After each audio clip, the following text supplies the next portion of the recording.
오늘도 예배 가운데 세상에 없는 쉼을 주신 주님을 만나시기를 주님의 이름으로 축원합니다. 구원의 은혜를 맛본 자, 그 구원의 기쁨으로 반응하며 예배하는 자, 우리가 참된 예배자들인 줄로 믿습니다. 겨울이라 한파가 오락가락하고 있는데 다행히 순천은 따뜻한 도시인 것 같습니다. 오늘도 그 따뜻함이 예배 가운데, 찬양 가운데, 주님의 그 은총 가운데 우리에게 밀려오는데 그 사랑 가지고 옆에 분에게 한번 인사하겠습니다. 제 곁에 앉아주셔서 감사합니다. 사랑합니다. 축복합니다. 네, 감사합니다. 우리나라에서 가장 추운 곳이라고 하면 어디일까요? 보통 강원도라고 알려져 있을 것입니다. 이 강원도에 가면 횡계라는 곳이 있습니다. 그리고 횡계에 가면 황태덕장이라고 하는 곳이 있는데 거기서 나오는 황태가 맛이 있다고 합니다. 홍보대사는 아니지만 제가 예전에 정책당회를 한번 갔을 때 강원도에 갔다가 돌아오는 길에 이 황태덕장에 들른 적이 있습니다. 황태를 맛있게 하기 위해서 조건 중에 하나가 뭐냐, 이 횡계의 기후 조건이 아주 중요한 조건 중에 하나라고 들었습니다. 저녁이 되면 거기에는 평상시 겨울에 영하 10도에서 20도까지 내려가고요. 그런데 낮이면은 햇빛이 쨍쨍 비쳐서 영상의 기온이 있는다고 하죠. 그 일교차 때문에 황태가 매일 얼었다 녹았다 하기를 봄까지 반복하고 나면 황태는 황색의 윤기를 띠고 육질이 부드러워진다고 합니다. 이때 황태는 맛이 좋고 육질이 연해서 최상급으로 취급이 된다고 합니다. 이 황태도 같은 황태가 아니라는 것이죠. 혹독한 시련을 겪고 나야 최상품으로 태어난다. 황태가 주는 교훈입니다. 여러분, 이것은 우리 신앙에도 동일하게 적용되는 이야기입니다. 혹독한 시련, 때로는 하나님이 비춰주신 은혜의 자리에서 그 은혜의 감격에서 오늘 또 우리에게 쉼을 주신 하나님의 은총 속에서 기뻐하며 감사할 때도 있지만 때로는 영화의 추위와 같은 혹독한 인생의 시련을 맞는 한 밤을 맞이해서 얼어지고 굳어지는 그런 우리 인생의 자리. 그런데 그런 과정을 통해서 우리의 신앙은 최상급의 신앙, 하나님 만드시는 참 예배의 자리, 그리고 주님이 기뻐하시는 성숙으로 나아갈 수 있게 되는 것입니다. 사도 바울은 감옥에서 빌립보 교회를 생각하면서 편지를 썼습니다. 특별히 이 감옥에서도 빌립보 교회 성도들만 생각하면 그저 마음이 기쁜 것이죠. 그리고 그 교회가 하나님 앞에서 온전하고 평안하고 하나님 기뻐하시는 교회로 서기를 원하는 마음 가지고 기쁨의 서신을 하나하나 써가는데 그 가운데 하나님이 기뻐하시는 교회를 이루고 성숙한 그리스도인이 되는 비결을 사도 바울이 가르치는 말씀이 빌립보서 3장 12절 이하에 나와 있습니다. 제가 한번 읽어보면 이렇습니다. 내가 이미 얻었다 함도 아니요 온전히 이루었다 함도 아니라 오직 내가 그리스도 예수께 잡힌 바 된 그것을 잡으려고 달려가노라. 형제들아, 나는 아직 내가 잡은 줄로 여기지 아니하고 오직 한 일, 즉 뒤에 있는 것은 잊어버리고 앞에 있는 것을 잡으려고 표대를 향하여 그리스도 예수 안에서 하나님이 위에서 부르신 부름의 상을 위해서 달려가노라. 이 사도 바울 자신의 신앙의 고백을 하면서 빌립보 교회 성도들이여, 지금 이 자리에 안주하지 말고 때로는 인생 가운데 차가운 밤처럼 이 횡계에 차가운 얼어붙는 그런 인생의 고난의 자리, 그리고 때로는 은혜 안에서 횡계 낮에 있는 따뜻한 그런 신앙의 자리가 있을지라도 그 모든 자리에서 걸음을 멈추지 말고 표대를 향해서 달려갑시다. 사도 바울 자신도 신앙의 진일보를 위해서 멈추지 않고 계속해서 성장과 성숙을 위해 달려가는 것처럼 빌립보 교회 성도들을 향해서도, 그리고 온 세상의 성도들을 향해서 이 말씀을 가지고 달려갈 길을 멈추지 말라고 권면하고 강권하고 있는 것입니다. 여러분, 한번 생각해 보면 사도 바울이 무엇이 모자랐습니까? 그는 멈춰도 되었습니다. 그는 당시에 최고의 스승에서 배웠습니다. 가말리엘 문화라는 율법적으로 가장 뛰어난 학풍 안에서 배워진 사람, 그리고 그의 신분은 로마 시민권, 당시에 세상을 지배하는 나라의 로마, 거기에 시민권을 가진 자였어요. 그리고 율법으로나 열심으로나 그를 따를 자가 없었습니다. 다시 말하면 그의 모든 조건은 최상이었다는 것입니다. 단지 외모만 조금 그랬을 뿐이죠. 이만하면 최고의 신앙인으로 살아갈 수 있었고, 그가 예수 믿고 복음을 전파하면서 곳곳에 교회를 세우고 복음 전파에 많은 열매를 맺었습니다. 이제 그런 열매 가운데 조금 쉬면 어떻습니까? 복음 전파하다 감옥에 갇혔는데요. 그런데 그런 상황 속에서도 빌립보 교회 성도들이요, 표대를 향하여 그리스도 예수 안에서 하나님이 위해서 부르신 부름의 상을 위해서 오늘 또 저는 달려가고 있는데 여러분들도 계속 다름질을 합시다. 사도 바울이 무엇이 모자랐습니까? 그럼에도 그는 순교의 이슬이 될 때까지 계속해서 믿음의 경주, 사명의 경주를 멈추지 않았다라는 것입니다. 우리가 2023년 새해를 시작하고 이제 한 달을 은혜 가운데 보냈습니다. 이제 며칠 후면 2월이 다가오고요, 새봄도 다가옵니다. 그런데 이 한 달 동안 삶을 돌아볼 때에 우리의 삶과 신앙의 자리는 그렇게 녹록지 않았던 것 같습니다. 고난과 인생의 역경을 한 달 동안 겪으신 분도 있어요. 질병의 문제, 원치 않은 삶의 문제를 2023년 새로운 한 해의 한 달에 겪으신 분들이 있어요. 세상의 도전과 유혹에 달려가던 걸음이 멈춰진 자리들이 새해 결단하고 이제 한 달이 돼가는데 우리에게 있다라는 것입니다. 주님은 이 자리에서 다시 승리와 성숙을 위한 경주를 시작하라 말씀하고 계십니다. 다시 인생을 최삼의 작품으로 드리기 위해서 인생의 황태덕장으로 담대히 나아가라고 말씀하고 계시는 것입니다. 오늘 본문의 세례 요한을 통해서도 우리에게 그 훈련의 장소가 어디인가, 인생 가운데 그 훈련의 장소를 줬는데 그 훈련의 장소를 이렇게 표현하고 있어요. 광야다, 빈들이다, 이렇게 표현하고 있어요. 앞에 말한 황태덕장을 우리 인생에는 광야다, 빈들이다, 이렇게 표현하고 있는 것입니다. 성경을 보면 광야는 때때로 우리 신앙인들과 또 구약 성경에 나온 많은, 또 신약에 나온 많은 사람들에게는 불필요한 장소로 여겨질 때가 있습니다. 모세와 이스라엘 백성들이 40년을 광야 생활에 허비했어요. 어떻게 보면 그 광야 생활 안 거쳐도 되었습니다. 그런데 그들의 인생을 허비한 장소로 생각할 때가 있습니다. 오늘 본문의 세례 요한도 마찬가지입니다. 굳이 빈들에 가서 예수님이 오실 길을 준비해야 했나? 왕궁에서, 정치 종교 지도자들 사이에서, 유력한 자들 사이에서 예수님이 오실 길을 예비하였으면 얼마나 큰 길을 준비했겠습니까?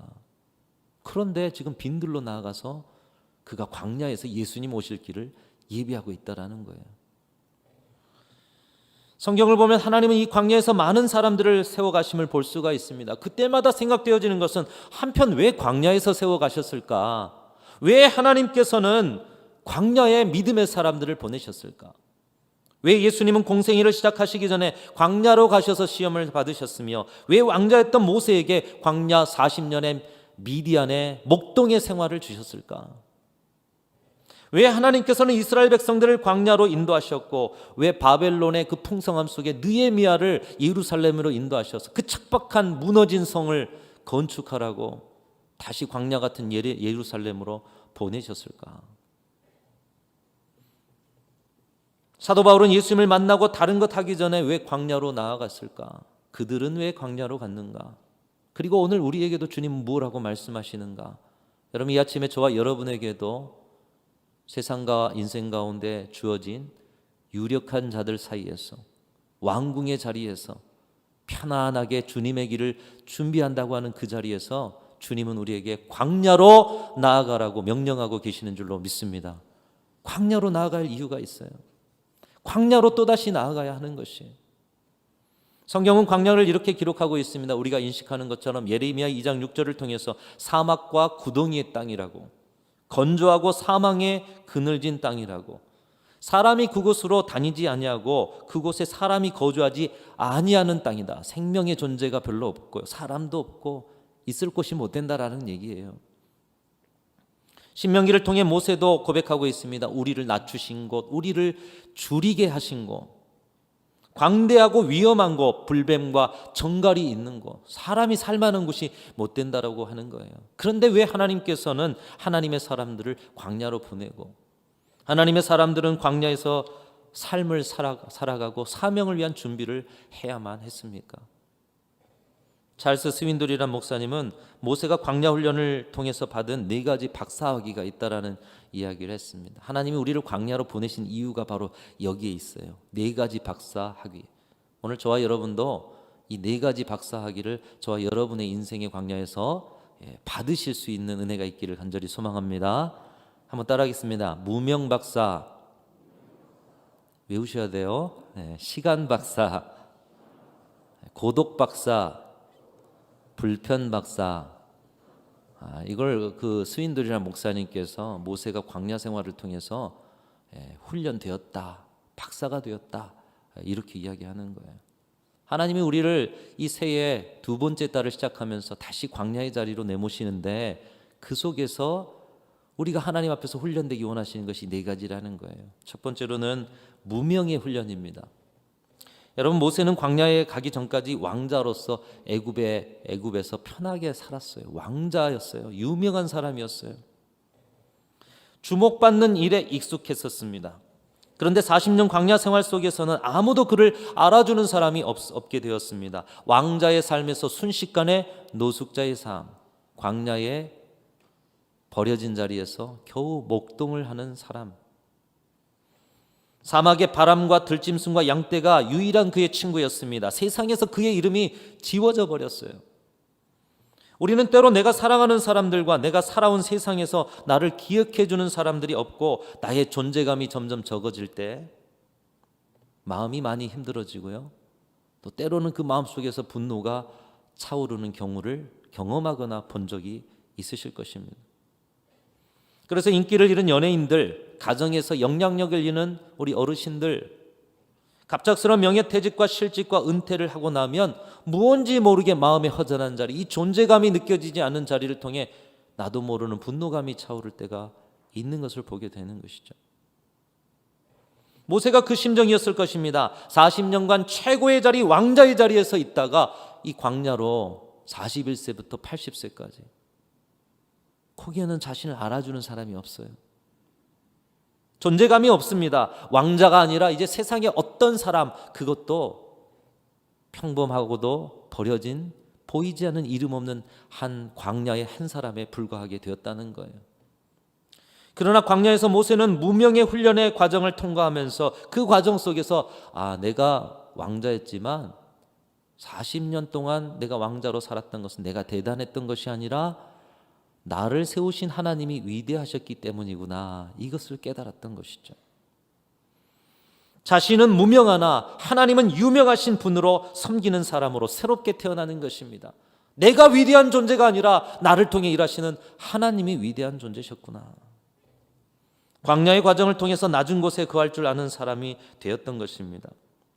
이 낮아짐의 훈련을 통해서 출애굽 후의 광야 40년 이스라엘 백성들과의 삶, 여러분, 그 속에서 모세는 낮아져서 무명의 한 명의 기도하는 사람으로 섰기에 그는 광야에서 지도자로 살 수 있게 된 줄로 믿습니다. 이 무명의 훈련을 철저하게 받았다라는 거예요. 오늘 저와 여러분도 교회 안에서, 신앙 안에서, 인생 안에서 무명의 훈련을 받는 광야에 서실 수 있기를 축복합니다. 누가 알아주지 않아도요, 누가 여러분의 이름을 불러주지 않아도요, 하나님은 여러분을 아셔요. 생명책에 기록한 여러분을 아셔요. 오늘 또 그 은혜를 고백하면서 나는 무명하나 하나님은 유명해 주십시오. 하나님만 높여드리는 저와 여러분의 신앙의 여정이 되시길 축복합니다. 두 번째, 광야에서 해야 할 훈련은 시간의 훈련입니다. 시간의 훈련. 이 시간의 훈련, 시간 박사라는 것은, 시간하면 떠오르는 사람이 있죠. 스티븐 코비라는 사람이 성공하는 사람의 7가지 습관이라는 책을 썼어요. 그래서 시간 관리를 잘하라는 거예요, 한마디로. 모세가 시간 관리를 잘했다, 물론 그런 면도 없지 않아 있지만, 인생에 하나님께서 허락하신 시간과 세월에 대한 지혜는 우리의 사는 날을 계수하는 지혜, 세월을 아끼는 지혜인 것입니다. 진정한 시간 관리는 계획적으로 사는 것, 그래서 내가 원하는 것을 성취하기 위해서 계획을 잘 세우고 그 계획대로 잘 사는 것, 그것을 넘어서서, 물론 우리도 계획 잘 세워야 돼요. 근데 인생이 돌아보면 계획대로 대부분 됩니까?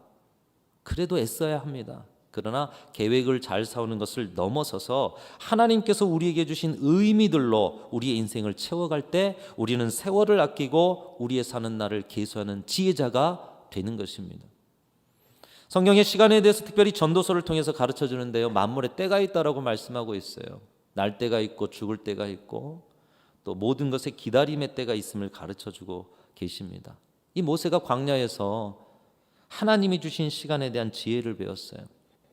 왕자에서 순식간에 살인자가 되어서 광야로 도망쳐 목동이 된 40년 세월,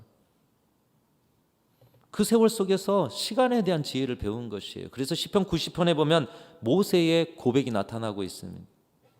모세는 광야 생활을 통해서 우리의 연수와 나이의 자랑은 수고와 슬픔뿐이요 신속히 날아가듯 홍수가 오듯 쓸어가 버리는 것이 우리 인생이다. 참 허망한 것이 우리 인생이다. 우리 인생의 시간에 대한 지혜를 얻었어요.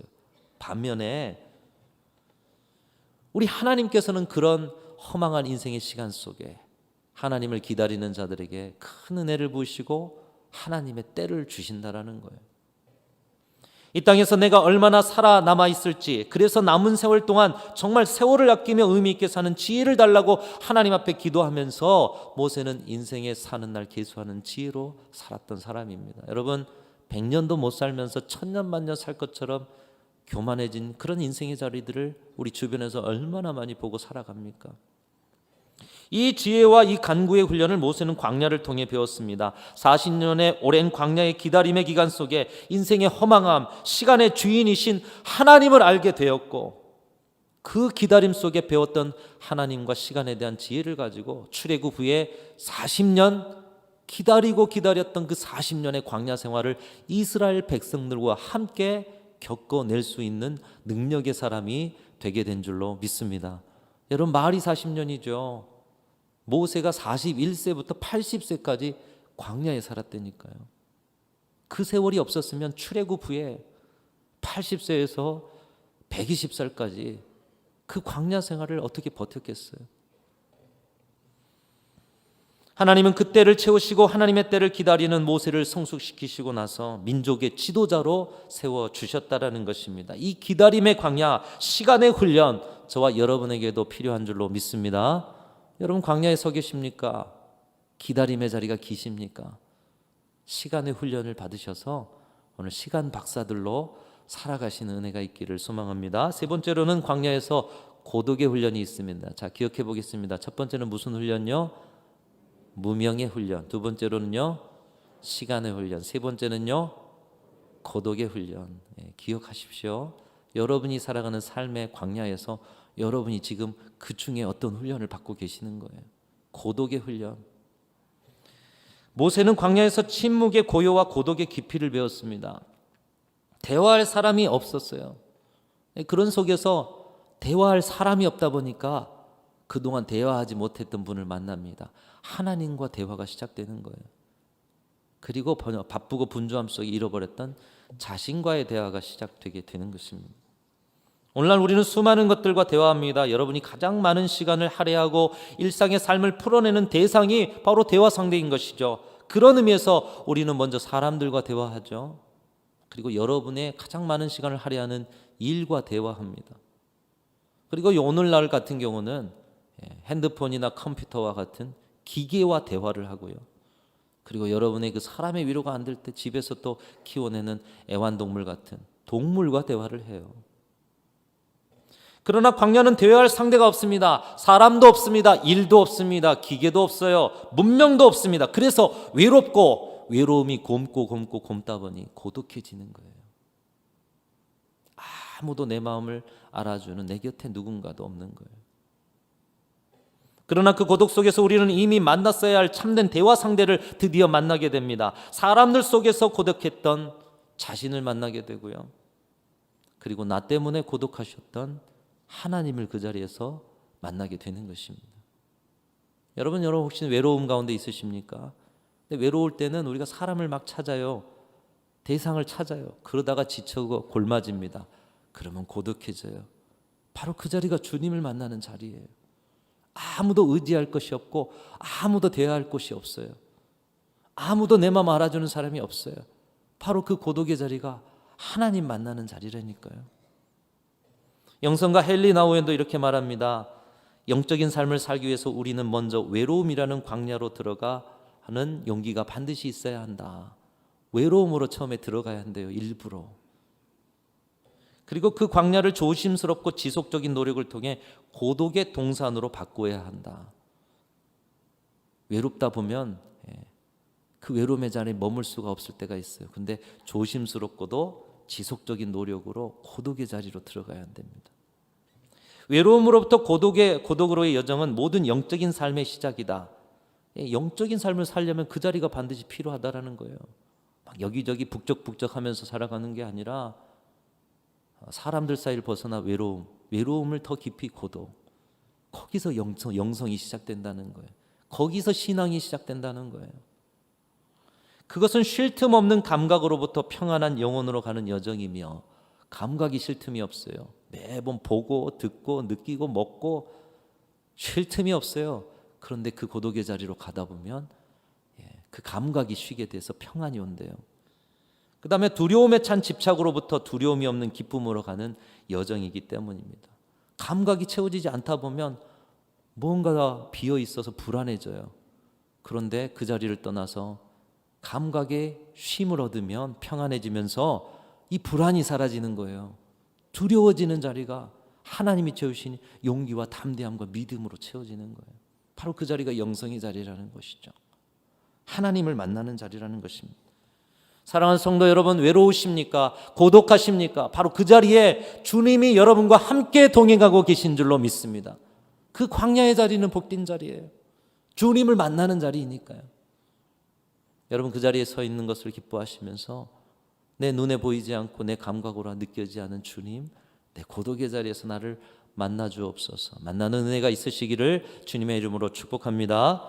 네 번째 광야의 훈련은 불편의 훈련입니다. 불편의 훈련. 따라하겠습니다. 불편의 훈련. 이것은 오늘날 코로나 시절에 참 우리에게 말씀하신 훈련 중에 하나가 아닌가 생각이 됩니다. 요즘 생활이 얼마나 편리한지 모르겠습니다. 조금만 나가면 병원, 조금만 나가면 마트. 그렇죠? 언제적 이야기를 하십니까, 목사님? 목사님보다 더 옛적에 힘겨움을 살았던 저도 그런 얘기 안 하는데, 나가면 병원, 나가면 마트, 편하고 갖고 싶은 거 다 가질 수 있는 세상. 옛적에는 지인들끼리 도시 외곽의 별장처럼 집 짓고 사는 걸 동경하는 때도 있었습니다만, 그러나 오늘날은 편리가 모든 것의 중심이에요. 편리해야 돼요. 병원이 가까워야 하고, 마트가 가까워야 하고, 사랑하는 사람들도 가까워야 하고, 그리고 심심하면 가서 또 배우는 복지관도 가까우셔야 하고요. 문화센터도 가까워야 하고. 적절하게 사람이 모여 사는 곳에 사는 것이 현명한 것이지, 불편을 감수하려고 하는 것은 한편 어리석게 보일 때가 있습니다. 그런 의미에서 광야는 불편 자체입니다. 의식주가 해결되지 않습니다. 생존의 문제가 있어요. 생명의 문제를 보장할 수가 없습니다. 생활은 또 얼마나 불편합니까? 어떻게 해서라도 떠나고 싶은 것이 광야인 것입니다. 그러나 광야의 거친 환경의 불편함은 영적으로나 육적으로나 모세를 단련시키는 좋은 조건이었다는 것이에요. 만약 모세가 지난 인생의 40세부터 80세까지 광야의 40년간의 불편의 훈련을 받지 못했다라면, 생각지도 못한 출애굽 후에 40년의 이스라엘 백성들과의 광야 생활이, 이 불편함을 어떻게 40년을 견뎌낼 수 있었겠습니까?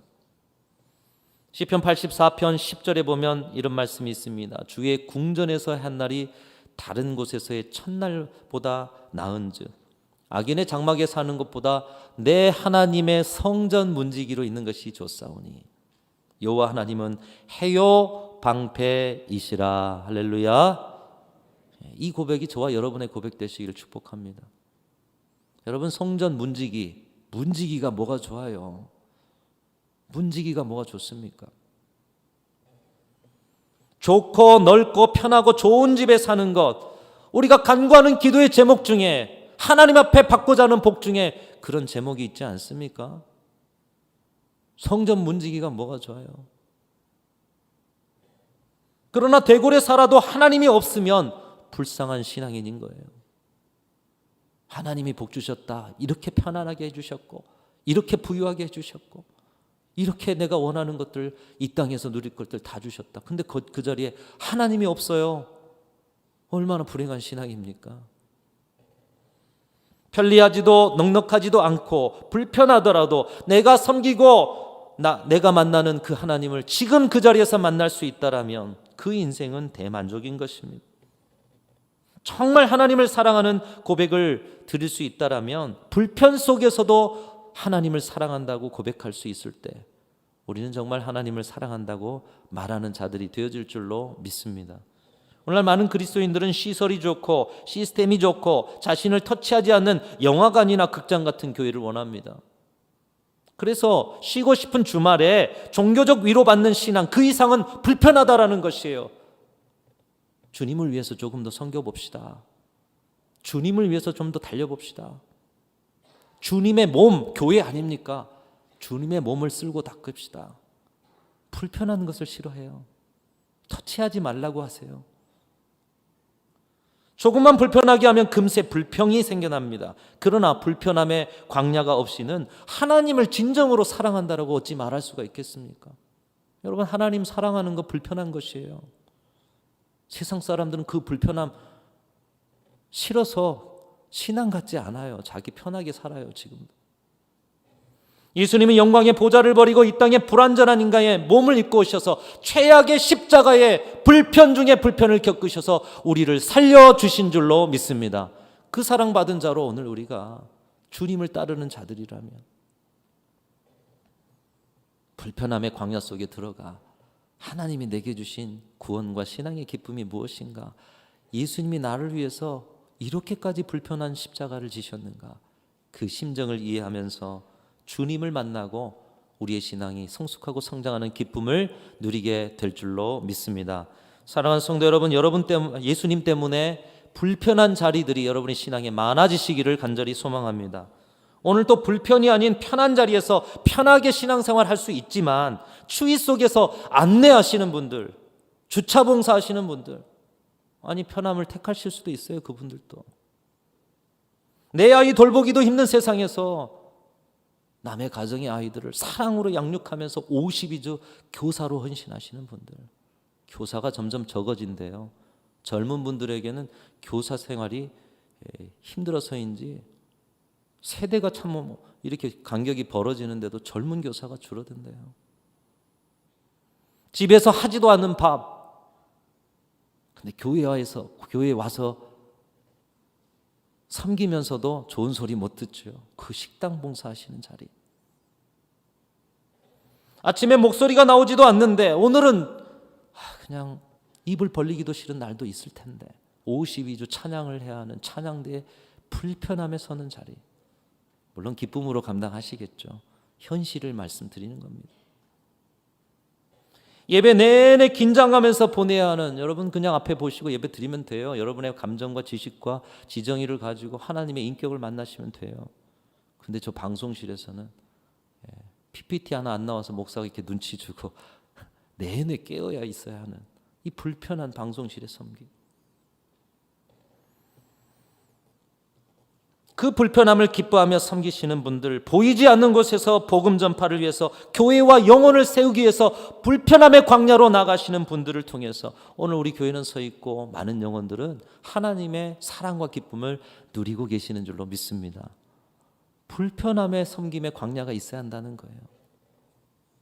하나님을 그 자리에서 크게 만날 수가 있다는 것이에요.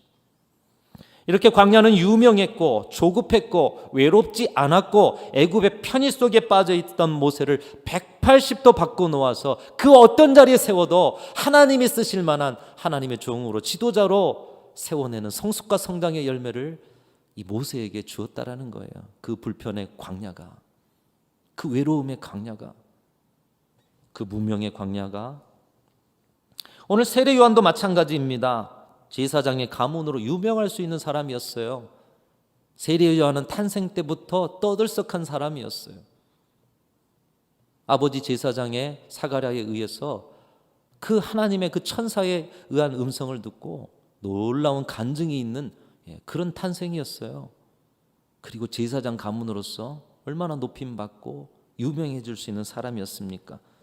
예루살렘에서 고위층의 자녀로 편한 삶을 살 수가 있었습니다. 그러나 그는 어려서부터 빈들의 광야로 나아갔어요. 예수님의 오실 길을 예배하기 위해서 성령께서 말씀하시니 광야로 나아갔어요. 왜 하나님께서는 그를 광야로 보내셨고 왜 세례 요한은 하나님의 뜻에 순종해서 빈들에서 예수님의 오실 길을 예배했겠습니까? 왜 많은 믿음의 선진들은 광야로 나아갔겠습니까? 열매 없고 메마른 광야지만 하나님이 예비하신 복이 바로 광야에 있었기 때문인 줄로 믿습니다. 풀 한 폭이 자라지 않은 광야, 아무리 노력한다고 하더라도 쌀 한 톨 얻을 수 없는 그런 것이 광야가 아닙니까? 하나님의 은혜 아니고는 살아갈 수 없다는 것을 배우고 깨닫고 몸에 체득할 수 있는 곳이 광야인 것이에요. 세상 속에서는 은혜 없이 살아도 돼요. 다 있으니까요. 하나님 도움 없어도 내 힘으로 산다고 해요. 근데 광야로 가면 하나님 도움 없이는 살 수가 없어요.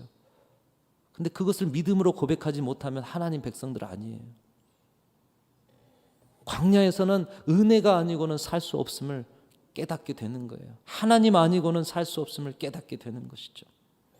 그렇기에 광야는 하나님을 구하고 하나님을 대면하고 하나님의 은혜를 간구할 수 있는 너무나도 좋은 영성 훈련의 장소인 것입니다. 그 광야의 영성을 믿음의 선배들이 사모하였기 때문에 하나님의 뜻에 순종해 광야로 나갔고, 그 광야의 영성을 갖기를 원하시는 하나님은 많은 믿음의 선배들을 광야로 내몰아서 그곳에서 하나님 없이는 살 수 없는, 하나님만 바라보는 참 믿음의 사람으로 우리 믿음의 선배들을 세우고 저와 여러분들을 세워주신 줄로 믿습니다. 여러분, 저와 여러분의 광야는 어디입니까? 우리는 광야로 나아가야 해요. 혹시 여러분이 서신 곳이 광야입니까? 지금 여러분이 살아가는 삶의 현장이 광야여서 너무 힘들고 지치십니까? 여러분의 힘으로 살려 하지 마시고, 나는 내 힘으로 이 광야에서 살 수 없는데 오직 하나님이 살려주시면 살 수 있습니다. 이 고백으로 하나님과 만남을 시작하실 수 있기를 주님의 이름으로 축원합니다. 하나님은 다른 누구도 함께하지 않은 여러분의 광야에서 여러분과 함께하고 계시는 줄로 믿습니다.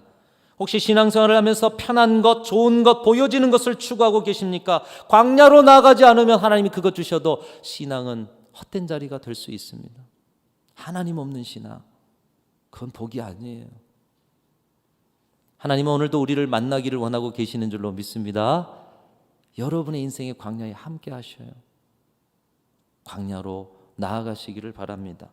내 이름이 비록 무명해지더라도, 내가 오랜 기다림의 시간을 가져야 할지라도, 때로는 외로움을 넘어 골마서 고독해질지라도, 너무 불편할지라도 그곳에서 하나님을 만날 수 있다라면 지금 여러분의 편안한 자리에서 그 광야로 나아가시는 귀한 성도들이 되시기를 주님의 이름으로 축원합니다. 이제 2월달이 시작됩니다. 하나님 우리에게 원하시는 자리가 바로 그 자리예요. 주님을 만나는 자리. 날 만나라. 날 만나기 위해서 광야로 나와라. 주님의 초청의 음성을 들으시고 여러분이 서신 자리, 여러분이 가시는 모든 자리가 오늘 이 4가지 훈련을 통해서 그 어떤 자리에서도 주님을 만나는 귀한 은총이 넘쳐나시기를 주님의 이름으로 축복합니다. 하나님 아버지 감사합니다. 부족한 저희들에게 하나님의 온전한 사람으로 세우시기 위해서 오늘 또 인생의 황태덕장, 인생의 광야로 나아가게 하시니 감사합니다. 담대히 나아가 온전히 훈련받고 귀한 하나님의 아름다운 인생과 신앙으로 설 수 있도록 저희를 붙잡아 주시옵소서. 2월 한 달 인생의 광야 속에서도 저희를 만나시며 능력을 공급하여 주시옵소서. 우리 구주 예수 그리스도의 이름으로 간절히 기도하옵나이다. 아멘.